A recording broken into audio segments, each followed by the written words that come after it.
Aquí comienza Diálogo de Fe y Salvación. Un programa que pretende establecer una conversación permanente entre la Biblia, palabra de Dios, y la cultura de hoy. Diálogo de Fe y Salvación.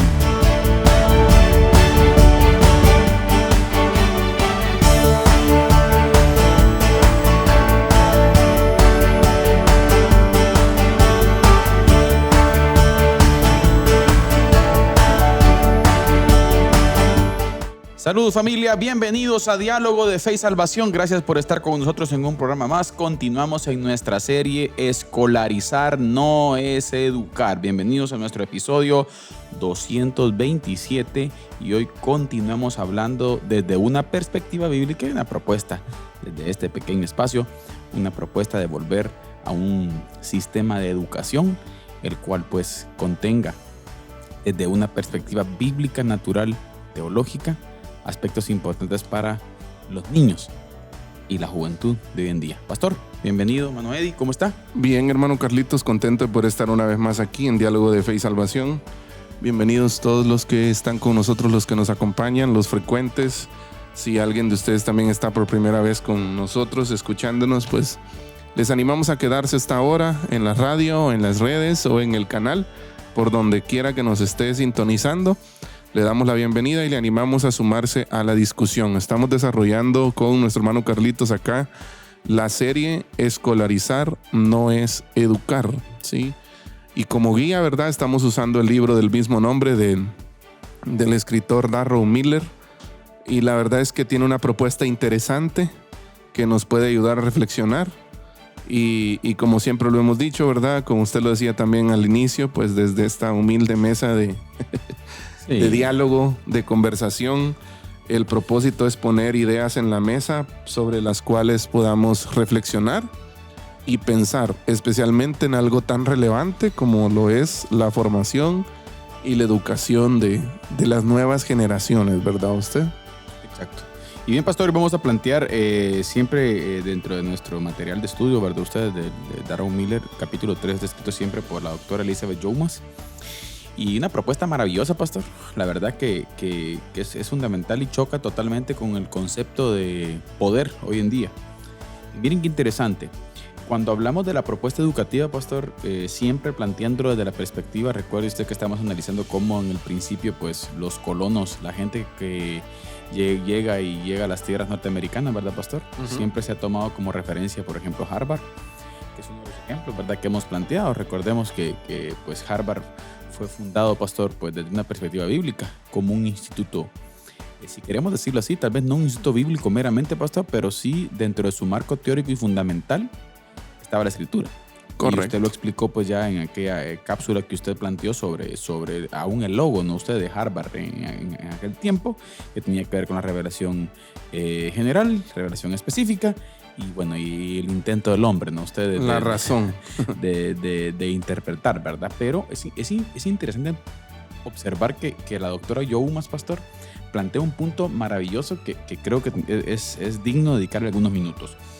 Escuche usted, que el éxito, por ejemplo, de los colonos, de la gente que vino, recuerde usted que era gente, pastor, cuando se fundó esta nación norteamericana, era gente que venía huyendo en un alto porcentaje de las guerras, de problemas económicos que había en Europa. Y también religiosos. Recordemos que querían purificar la iglesia de Inglaterra. Claro. Entonces ellos llegan a las colonias. Interesante, fíjense que el éxito de ellos no fue económico, tampoco fue militar. Escuche usted, el éxito de ellos fue intelectual y espiritual. Y espiritual, sí. Cuando en un mundo de hoy, pastor, el poder se impone a partir de la fuerza económica, es interesante ver que los cambios de fondo que esta gente planteó no tenían que ver con el poder económico. Correcto, sí. Sino con una raíz en una perspectiva intelectual y espiritual. Uh-huh. Pastor, ¿qué distinto es esto? Sí. ¿Por qué? Porque aquí cambia la perspectiva. O sea, hoy en día nosotros, y mire qué triste, hoy en día nosotros, como hemos dicho otras veces, estamos enseñando a nuestros hijos, ¿verdad usted?, a que se preparen para el poder económico. Claro. La verdad es que la mayoría estamos en esa filosofía, dinámica. en esa filosofía de vida. Sí. O sea, mira, prepárate bien para que tengas un buen sueldo, para que te vaya bien, para que tengas un buen trabajo, para que tengas una buena posición. ¿Qué carrera tiene mejor proyección económica al futuro? Exacto. O sea, todo pasa por ganar y producir más. Todo pasa por ganar y tener más. Sí. Ahora, aquí la propuesta tiene que ver, pastor, no con lo económico, no con lo militar, sino que nuestra sociedad sea permeada por lo intelectual y lo espiritual. Exacto. O sea, es un enfoque distinto. Exacto, la parte, como decía en el programa anterior, ¿verdad usted? La parte holística, ¿no? Del ser humano, del ser, ¿sí? La persona como tal, ¿sí? No solamente la mera ciencia dura y práctica, que también, la tecnología también, pero también la parte interna, pastor. Sí, algo que yo creo que esto va a ser un punto bien interesante en la discusión que vamos a tener hoy, en la plática, es, hermano Carlitos, de que no estamos diciendo de que no es bueno ser productivo. No. Pero en este orden de ideas, ser productivo es un subproducto de una vida espiritual y ética, intelectualmente robusta, ¿verdad? Correcta. Ya, entonces la productividad va a venir en algún momento, pero no debe ser tu enfoque, ¿eh? Entonces el enfoque de los colonos, al menos en este contexto histórico que Youmans y Miller analizan, es ese. De hecho, cito a Miller en la página 54 del libro. Él dice: la educación es el proceso por el cual una generación pasa su cosmovisión a la siguiente. ¿Ya? O sea, los colonos sabían que si la Biblia dejaba de ser el centro de la educación, la libertad no tardaría en desaparecer. Exacto. Y yo recuerdo muy bien un punto que tratamos hace un par de programas, pastor, que creo que vale la pena traerlo nuevamente a la mesa al ver esta cita.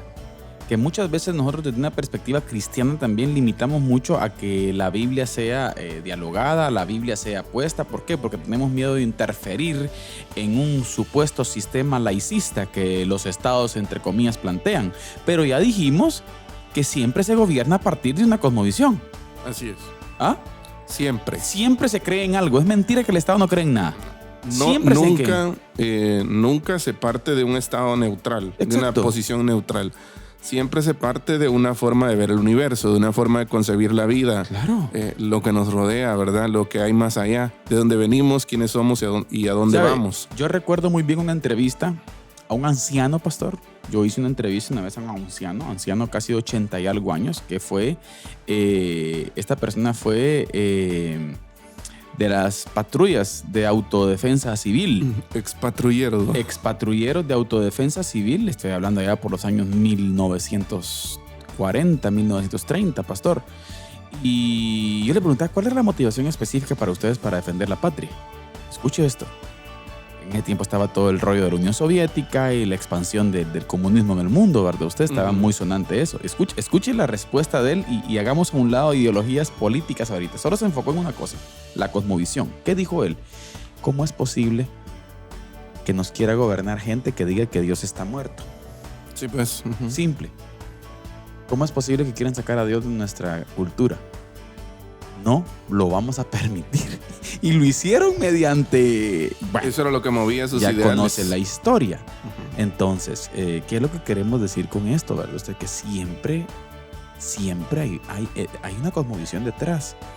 Lo que está planteando la doctora Yumas, que el éxito de lo que fue Harvard, del proceso educativo del crecimiento que tuvo, por ejemplo, Estados Unidos en su momento, pastor, fue porque se enfocaron en la parte intelectual y espiritual. Sí. Y eso ahí pues juega un papel importante, la escritura, que es donde vamos a entrar hoy. Sí, y es algo interesante. Ahorita nada más estamos introduciendo el capítulo 3 de este libro, pero me llama mucho la atención las ideas y la forma en que tanto Youmans como Miller plantean en este libro. Y ellos dicen, mire, antes de que existiera una estructura estatal de educación, existía una estructura familiar y eclesial basada en la Biblia, ¿ya? Y esto no es porque Youmans y Miller lo digan, sino porque ha estado ahí siempre.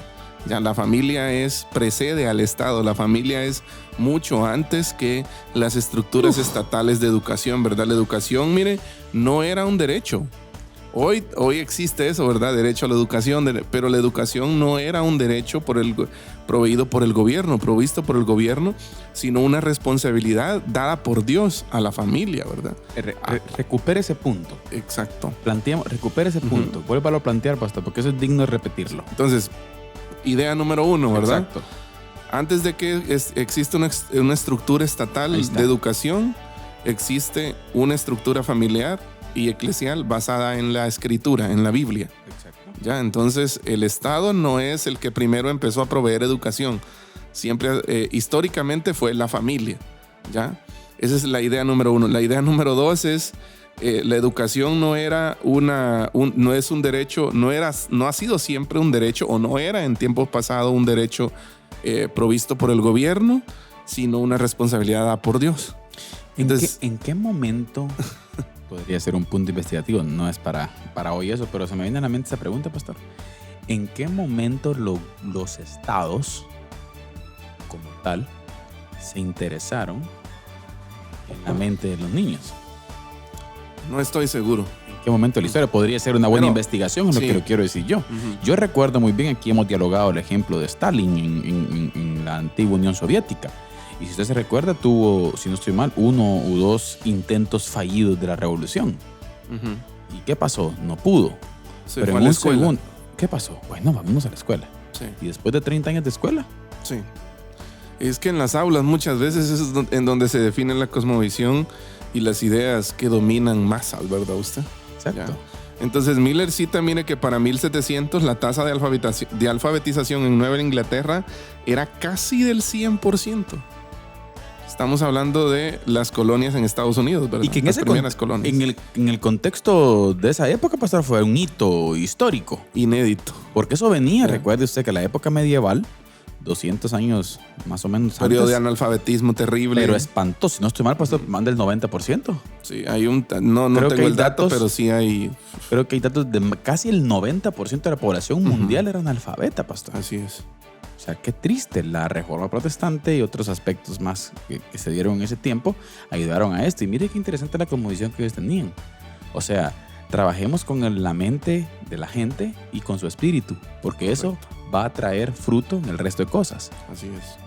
Y hoy en día, pastor, creo que como decíamos, nos enfocamos en otros aspectos. Es más, sabe, hasta las cosmovisiones cristianas, pastor, hoy en día hay mucho enfoque en lo externo, hay mucho enfoque en lo económico, hay mucho enfoque en lo productivo, en el dinero, en las monedas, en las fichas, como hemos dicho, ¿no?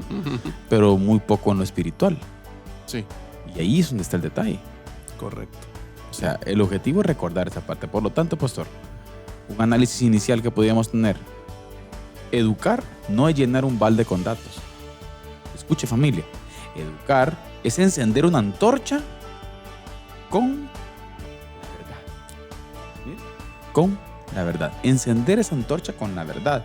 Y ese modelo puritano buscaba que el niño razonara desde la escritura hacia todas las áreas de la vida: ciencia, arte, gobierno.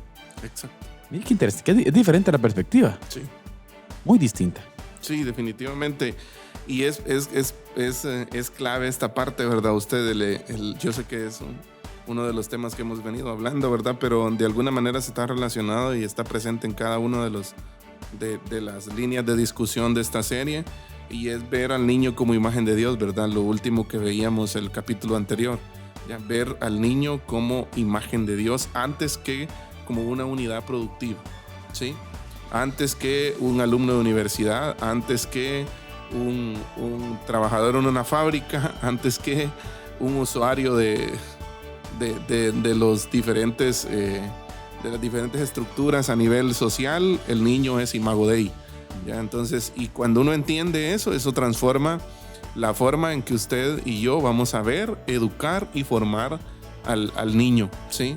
Entonces, queremos animar, hermano Carlitos, a quienes nos están viendo a que puedan también participar en la discusión. Vamos a estar, ahorita estamos posteando ahí 2 preguntas. La primera es: ¿están tus hijos aprendiendo a pensar bíblicamente el significado de palabras como justicia, libertad y verdad? ¿O solo a repetir definiciones ajenas a la Escritura. ¿Sí? ¿Qué es libertad? ¿Qué es amor? ¿Qué es verdad? ¿Qué es justicia? Nuestros hijos, por ejemplo, los niños, ¿saben qué es eso? ¿Tienen una definición escritural, una definición bíblica de esas palabras? ¿Sabe por qué? Porque el último domingo hablábamos en la iglesia, ¿no? De este tema de Eclesiastés 3, de la justicia, ¿no? De cuando Salomón dice, en donde yo quería ver justicia, ahí vi injusticia. Y en donde yo esperaba encontrar un juicio correcto, ahí encontré impiedad. ¿Ya? Entonces, y con una hermana específicamente después del sermón hablábamos de cómo el sentido de justicia se ha perdido.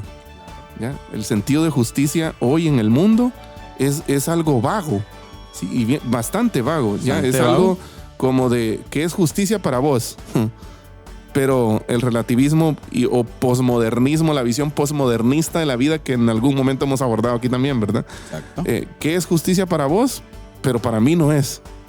¿Ya? O sea, la verdad también, ¿no? O la justicia sí la aplica tal y tal no. Exacto. ¿En base a qué? Exacto. Entonces es bien complejo esto y yo pienso que es algo clave. Miller plantea esta idea de enseñar a los niños desde el comienzo y vamos a ver en el desarrollo de este capítulo, de este episodio, que las palabras son importantes. O sea, las palabras que los niños empiezan a pronunciar, a entender, van a terminar definiendo en cierta parte la forma.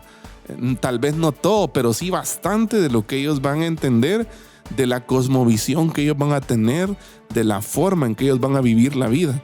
Ya cómo van a entender palabras claves como estas, ¿no? Como justicia, como verdad, como libertad. Ya que son palabras que están en el corazón de la vida humana, ¿no? ¿Usted? Mire, pastor, este planteamiento, y por cierto, nuestra audiencia se lo recomiendo. Ahorita precisamente en la tarde, el profesor Gonzalo Chamorro, pastor, publicó un artículo en República GT. En República GT, que tiene que ver con la justicia.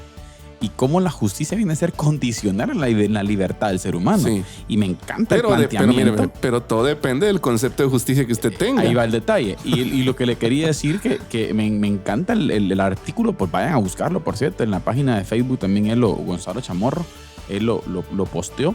Y me llama la atención que plantea desde la perspectiva bíblica, ¿verdad? Usted, de Agustín, y también de la perspectiva social de Hayek. Entonces llama la atención de cómo ambos lo ven desde diferentes perspectivas, pero que terminan siendo, ambas van juntándose en el correcto desarrollo del ser humano. O sea, la justicia es condicional, pastor, para que el ser humano se desarrolle. Sí. Sin justicia es imposible. Sí, correcto.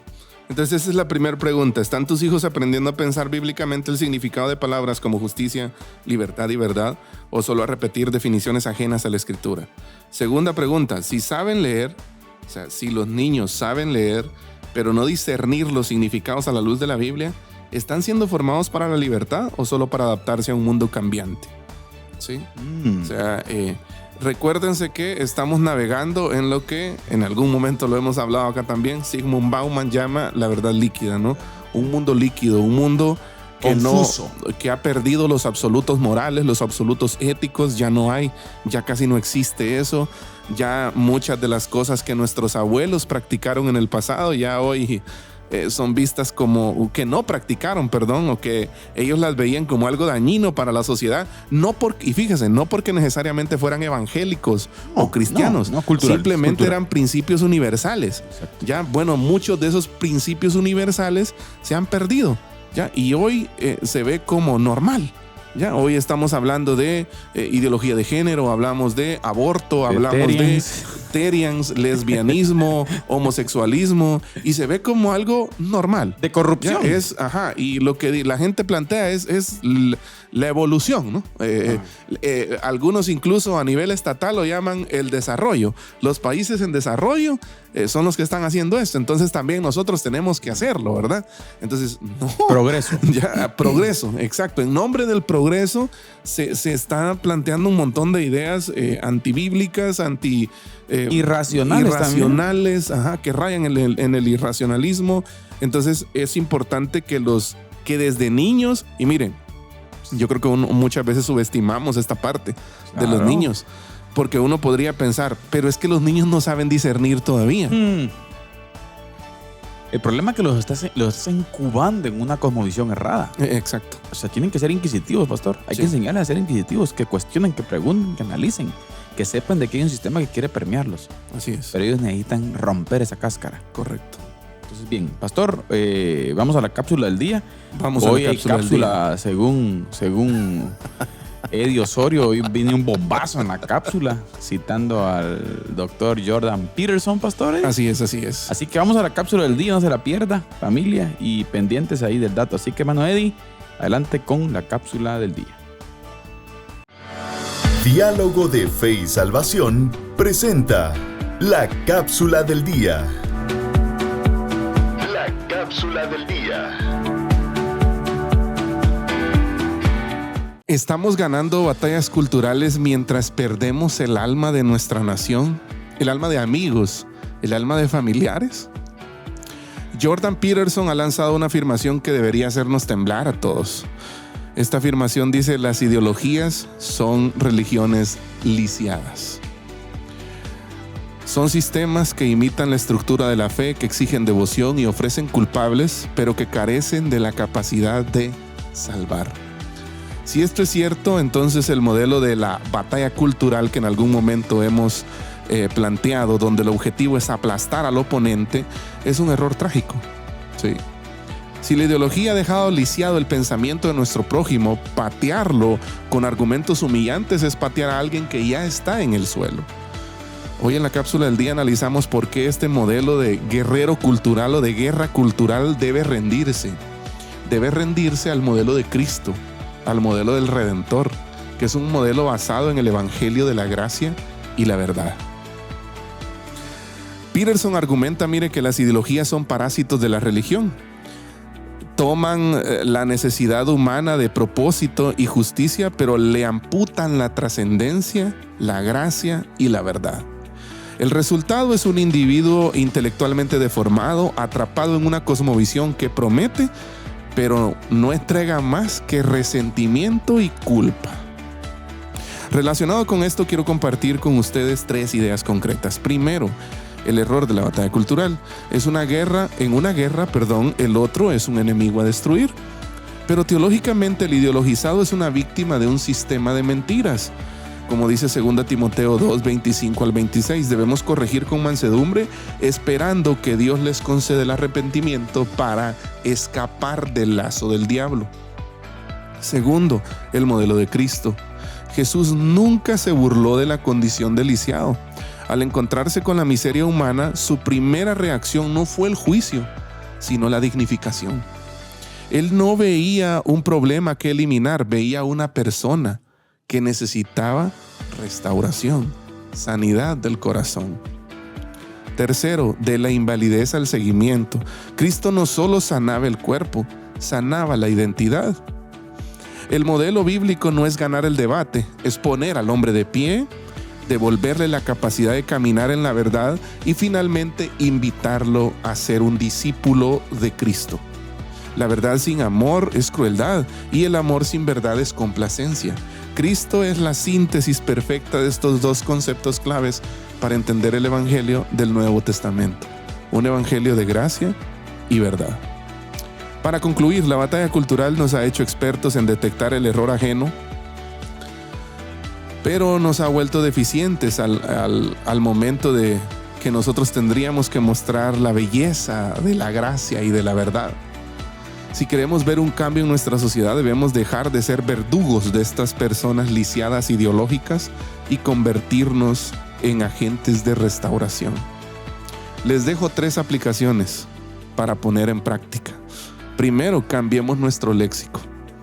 Dejemos de ver a quienes sostienen ideologías contrarias como enemigos y empecémoslos a ver como personas bajo cautiverio. La compasión es el primer paso para la persuasión. Segundo, dignifiquemos antes de debatir. Antes de atacar una idea, debemos afirmar la dignidad e identidad, imago Dei, de la persona. Desarrollemos la capacidad de escuchar y de ver el dolor detrás de esas ideologías que una persona defiende o profesa. Y por último, ofrezcamos un camino de seguimiento. No basta, ¿sabe?, con decirles que están mal, ¿sí? Decirle a una persona que está mal es fácil, pero no es suficiente con eso. Debemos mostrarles que vivir bajo el señorío de Cristo es la única forma de caminar rectamente en esta vida. Como lo dijera el mismo Jesús en Mateo 9:36, al ver las multitudes, Jesús pronuncia que tuvo compasión de ellas porque estaban desamparadas y dispersas como ovejas que no tienen pastor. Es un desafío, es un reto, pero nosotros como cristianos y como iglesia no debemos aspirar a menos. Recuerde, no debemos pisotear a los heridos, debemos ponerlos de pie, mostrarles a Cristo e invitarlos al seguimiento y al discipulado. Esta ha sido la cápsula del día. Que el Señor les bendiga. Diálogo de Fe y Salvación presenta la cápsula del día. La cápsula del día. Y familia, estamos de vuelta. Pastor, esa postura creo que es digna de tomar en cuenta. Definitivamente. En algún momento tocó mi corazón cuando yo lo analicé desde esa perspectiva. Sí. En un momento platicamos, ¿no? Y me encantó la propuesta de este patojo, creo que es costarricense, pastor. Roberto, olvido el apellido de este muchacho, pero es un patojo que gente de redes, ¿va usted? Es cristiano. Y una de las características que se observan y se plantean, ¿verdad, pastor? Tiene que ver con ello. Que nuestro objetivo es ganar a esta gente. Sí. El debate debería terminar presentando a Cristo. Exacto. Tenemos que tener, es una línea muy delgada. Sí, el punto es que, como yo creo que lo hablamos aquí hace un par de meses, ¿no? Aquí en el programa.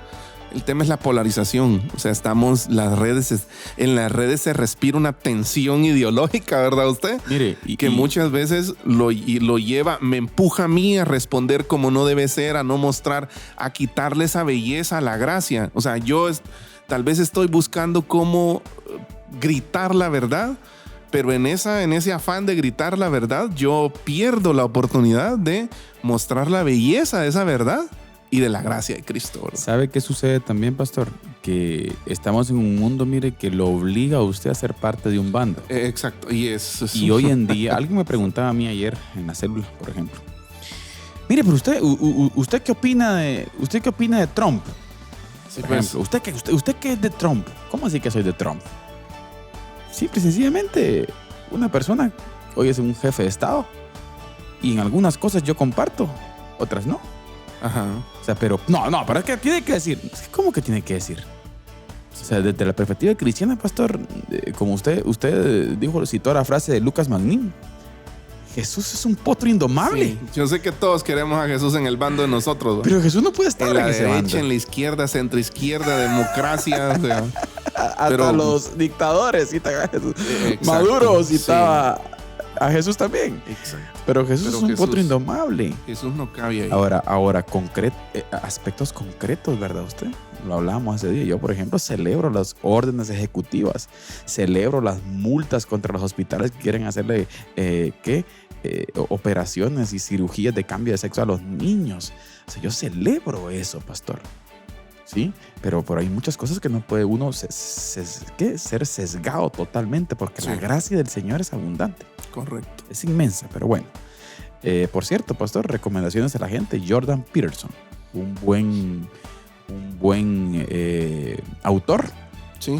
Siempre que hay que leer todo con mucha sabiduría, ¿verdad? Pero es un muy buen autor. Así es, digno de citar y de leer. Muy bien, así pastor. Es. Entonces, hablemos un poco acerca de cómo se puede desarrollar, pastor, esa semántica como acto de resistencia. Mire qué interesante, me encanta la propuesta, ¿sí? La semántica como acto de resistencia. Por eso es tan importante la pregunta que tenemos. O sea, ¿por qué es tan importante que los niños aprendan el significado correcto bíblicamente de ciertas palabras? Porque esta semántica, esta gramática, después va a ser clave. ¿Para resistir qué? Ahí está el punto. Ujú. ¿Para resistir qué? Para resistir un sistema que nos quiere adoctrinar. Así es. Para resistir un sistema que nos quiere plantear una cosmovisión de vida distinta.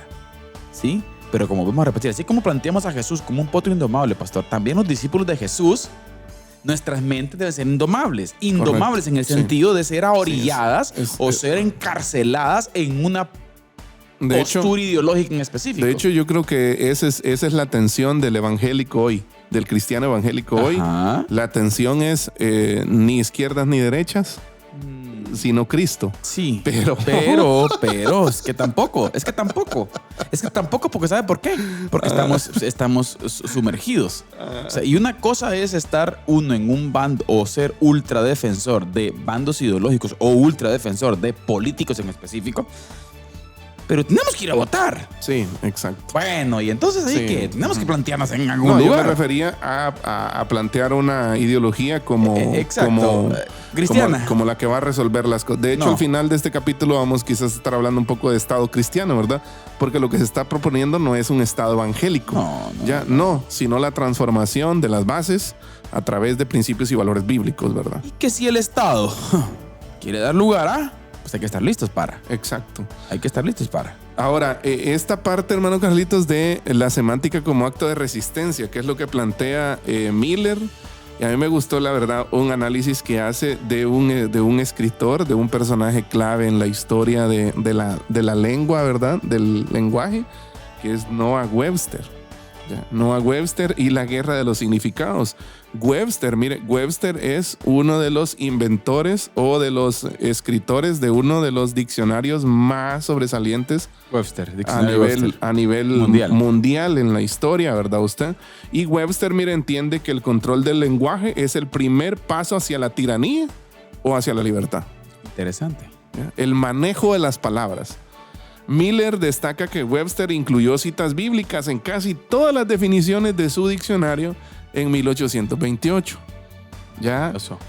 Webster, dice Miller, creía que si las palabras pierden su significado anclado en la Biblia, las leyes se vuelven subjetivas y el gobierno se vuelve despótico. Como que este tipo tenía una visión algo profética, ¿no? De la vida. Estamos hablando de 1828. ¿Cuántos años?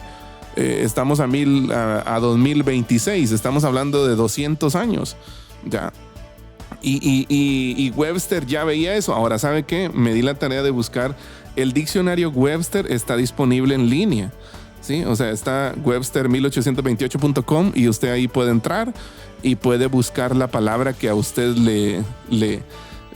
que usted le interese. Y la verdad es que si usted busca, pues esto le va a quedar a ustedes para que hagan la tarea, ¿verdad? Busquen una pestaña de Google diccionario de Webster, Noah Webster en línea, y en la otra pestaña busque diccionario de la Real Academia Española de la Lengua. Sí. Y usted se va a dar cuenta que los significados se han diluido un montón. Ya. Interesante dato. Entonces, de hecho, Miller plantea eso, que sería interesante hacer este análisis.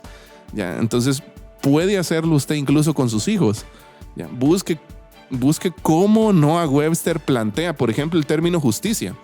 Si usted, ahorita tengo acá el diccionario abierto y dice justicia, ¿qué significa? Primero que la definición es robusta, ¿verdad? Usted no es nada más una línea sino que Webster dice la virtud que consiste en dar a cada uno lo que le corresponde, la conformidad práctica con las leyes y los principios de rectitud en las relaciones interpersonales, la honestidad, la integridad en el comercio o las relaciones mutuas.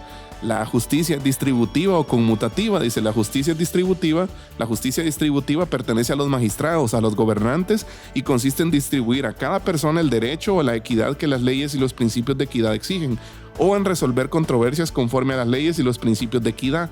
La justicia conmutativa consiste en el trato justo en el comercio y las relaciones mutuas entre las personas, ¿sí? Y se va a la raíz de las palabras e investiga todo esto. Habla de la imparcialidad, habla de la equidad, habla incluso de la venganza. ¿Ya? Entonces, en un término como justicia. Es ¿verdad? interesante, fíjese, pastor, y ahora conecto un poco con todos los fenómenos que estamos viviendo hoy en día. Uh-huh. Y llama la atención que muchos filósofos, por ejemplo, que son bases en todos, una gran mayoría de las ideologías, las que hoy se están publicando por todos lados, ¿verdad usted? Llama la atención, fíjese que uno de los argumentos específicos de estos filósofos es el cambio del lenguaje. O sea, el lenguaje juega un papel importante. Ahí es donde usted se da cuenta de palabras nuevas, de abreviaturas nuevas, de artículos nuevos. Mire qué interesante, están queriendo permear, cambiar el significado de la raíz de las palabras en sí, ¿verdad usted? Entonces juega un papel muy importante, pero dato interesante ese, pastor. Noah Webster, diccionario Webster. Sí, ahorita les voy a poner ahí en los comentarios el link por si ustedes quieren ir a ver el diccionario. La verdad es que se puede tener acceso desde un teléfono, desde cualquier dispositivo móvil. Y es interesante cuando usted empieza a comparar. Esa es una de las tareas, de las cosas que yo hice ayer en la noche. Y cabal, dije yo, de verdad, o sea, se marca la diferencia entre un diccionario de ahora y un diccionario de 1828. Robusto. Pero mire qué interesante, pastor. C.S. Lewis también opina al respecto. Y escuche lo que dice. En la abolición del hombre coincide con relación a Noah Webster. Mire la postura de él, donde dice: cuando el lenguaje deja de referirse a valores objetivos, la ley moral, el hombre queda a merced de sus impulsos. O sea, es ahí donde miren, donde viene también una doctrina, por ejemplo, del siglo que se dio el siglo pasado, pastor, a finales.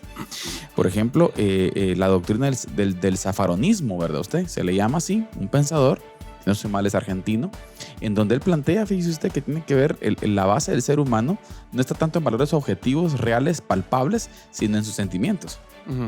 O sea, algo va a ser correctamente si usted lo siente o no lo siente. Sí, pues. O sea, se perdió la objetividad. Pues estamos ahí. Y de ahí donde nace, por ejemplo, mire, pastor, posturas como algunos gobernantes progre, ¿verdad? Que plantean, por ejemplo, en México hay una frase muy famosa donde dice: abrazos, no balazos. Sí. Por poner un ejemplo, hasta dónde puede llegar estas filosofías de construir los valores específicos para luego quedar a merced de los impulsos del ser humano. Sí, y mire, pues este es un ejemplo, lo que usted acaba de mencionar de esta postura del Estado de México, ¿verdad usted? Esto solo va a ser una cápsula, no vamos a ahondar en esto, ¿verdad? Pero esto de abrazos no balazos es un ejemplo de cómo el lenguaje condiciona muchísimas de las cosas que un gobierno puede hacer. Y de cómo la población puede llegar incluso a vivir de forma práctica, ¿verdad? Entonces es interesante esa parte y ver cómo también incluso C.S. Lewis, que usted lo citaba en el libro La abolición del hombre, habla del lenguaje, ¿no? Y habla de que cuando se pierde la ley moral, cuando se pierde el significado de las palabras, entonces uno queda a merced de la subjetividad. Ya no importan los significados, ya no importa la semántica, ya no importa la gramática de las palabras, importa cómo me siento. Se perdió toda objetividad, ¿ya? Y ese es el problema que estamos viviendo ahora. Claro. Porque he escuchado que incluso en algunas charlas ahí de difusores, ¿cómo se le llaman a esto? De gente que difusores de ideas. Ajá, difusores de ideas, pero no recuerdo, tienen un nombre en redes sociales. Y ellos en algún momento, quienes abordan la parte filosófica de la historia, del mundo y todo eso, hablan de resignificar las palabras. Resignificar muchas veces es cambiar el significado. Ya, resignificar muchas veces se refiere a esta palabra evolucionó, ¿verdad? Y, por ejemplo, estamos hablando de estas palabras que mencionábamos al principio: verdad, justicia, amor, ya, libertad. ¿Qué es? ¿En qué consiste? Entonces, mucha gente detrás de las estructuras, ¿verdad? Usted está buscando que se resignifiquen estas palabras, ¿ya? Y que por consiguiente pierdan la esencia que históricamente han tenido, ¿verdad? Cuando desde una perspectiva bíblica, pastor, el Señor siempre nos llama a regresar a las bases. Correcto. A las bases de la revelación de Él, porque obviamente el ser humano, no está en su pecado, por ejemplo, siempre tiende a desviar. Y en un proceso de desvío, por ejemplo, es ahí donde está el problema. Exacto. Es ahí los desafíos hermenéuticos, por ejemplo, en la exégesis de la palabra del Señor. O sea, es peligroso depender de interpretaciones. Sí. Porque es un ejemplo también. Una evolución de las interpretaciones, por ejemplo, que sea, por ejemplo, la base del pensamiento, sea la interpretación en sí de alguien, o la base interpretativa sea la misma interpretación, es un peligro. Siempre la Biblia nos llama que de generación en generaciones todos vayamos a la fuente. Exacto. A la fuente primaria. O sea, eso hay que tomarlo muy en cuenta. Y si lo aplicamos esto en estas áreas, pues también. Sí. La definición de la vida y de los conceptos claves de la vida los encontramos en la naturaleza del Señor. Sí, y también está, si usted se pone a pensar en este tema de la interpretación bíblica, ¿no? Las herejías, las falsas enseñanzas han empezado por ahí. O sea, por cambiar el significado de las palabras o por obligar a un texto a decir lo que yo quiero que diga, lo que yo siento que ese texto está diciendo. ¿Ya? Y no estamos negando que el Espíritu Santo no nos guíe, ¿verdad? El Espíritu Santo guía, pero también el Espíritu Santo guía el esfuerzo interpretativo del predicador, del maestro, del pastor, ¿verdad? Entonces, pero es un ejemplo también cómo este tema de las palabras, el entendimiento y el significado llega incluso al púlpito de las iglesias. No solo es el aula, ¿ya? No solo es el aula, también es el púlpito. Claro. O sea, para que usted vea qué trascendencia tiene algo que tiene que ver con un diccionario, por ejemplo. Exacto. ¿Ya? Entonces es importante. Es aquí donde juega un papel importante. Entonces la postura, por ejemplo, yo hubo un pastor en el análisis de los colonos norteamericanos, donde apuntaron hacia el intelecto y la espiritualidad de las personas. ¿Con base en qué? ¿Cuál era el marco fundamental? La escritura. Exacto. Sí. Bueno, antes de ir a la resistencia, otra persona que nos cita Darrell Miller es John Milton, y solo quiero dejarlos ahí picados para lo que viene, ¿verdad? John Milton definía, mire, según Miller, la educación como un proceso redentor.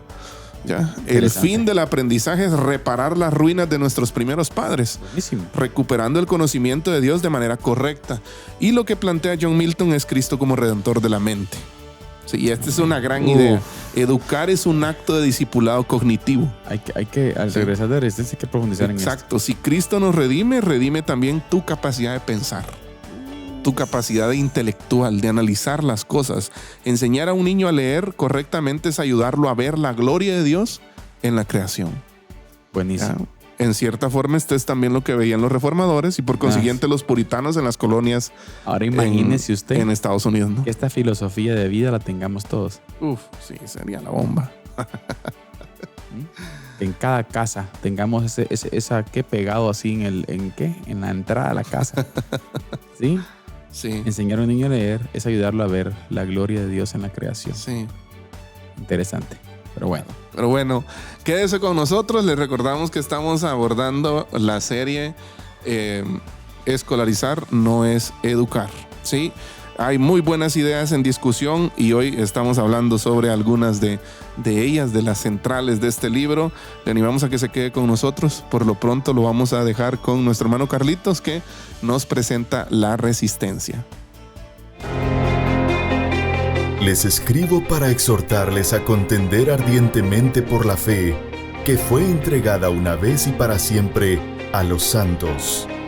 Judas, versículo 3.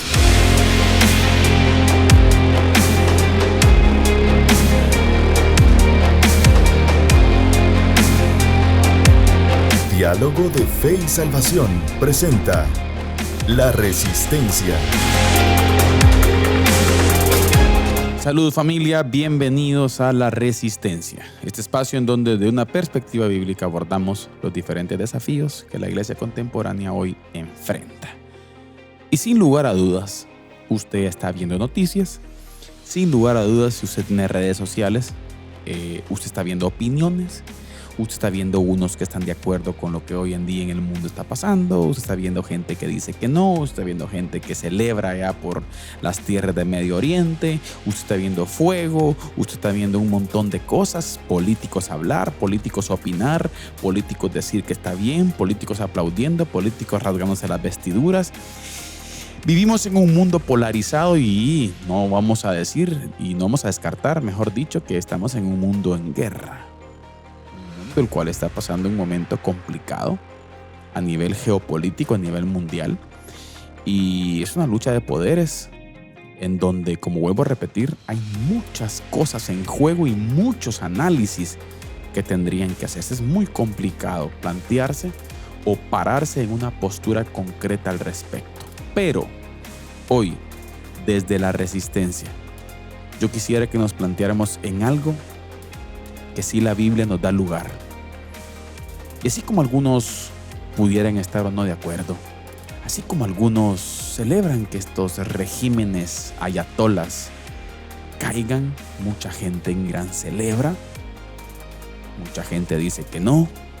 Hay tantas ideas, tantas cosas, pero detrás de todo esto, querida familia, usted y yo estamos aquí frente a una cámara en mi caso, usted frente a un teléfono o frente a la pantalla de su televisor, probablemente con un café en la mano, opinando y estando o no de acuerdo.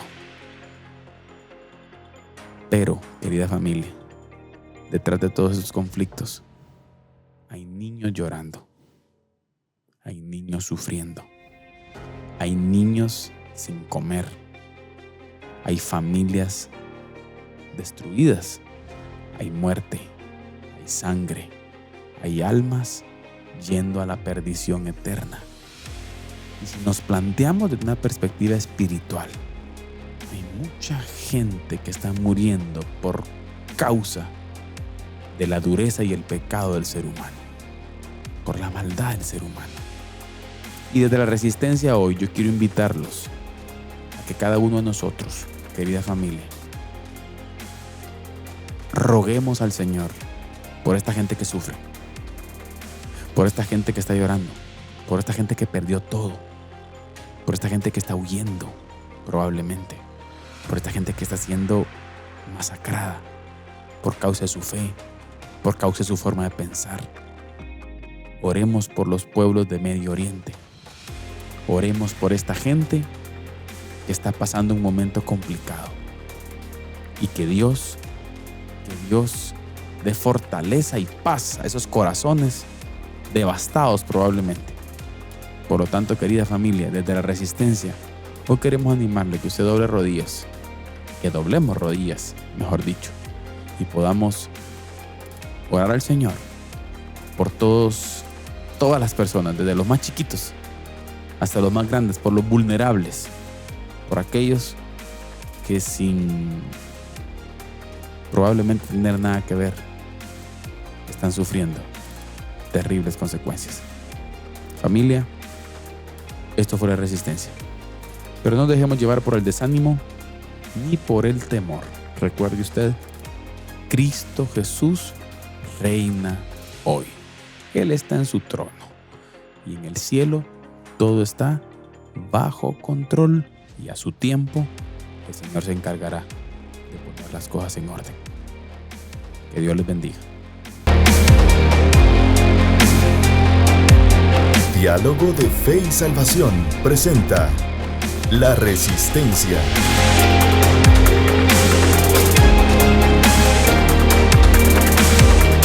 Hermanos y amigos, estamos de vuelta. Muchas gracias por seguir con nosotros aquí en Diálogo de Fe y Salvación. Gracias también al pastor Carlitos ahí por el llamado a la cordura, a la empatía, a la sensibilidad, ¿verdad? ¿Sí usted? Porque pues nos hemos quizás vuelto muy bíblicos, que qué papel juega Irán en la profecía bíblica y todo Como eso. dijo usted un día, ¿cómo amanecieron mis expertos en geopolítica?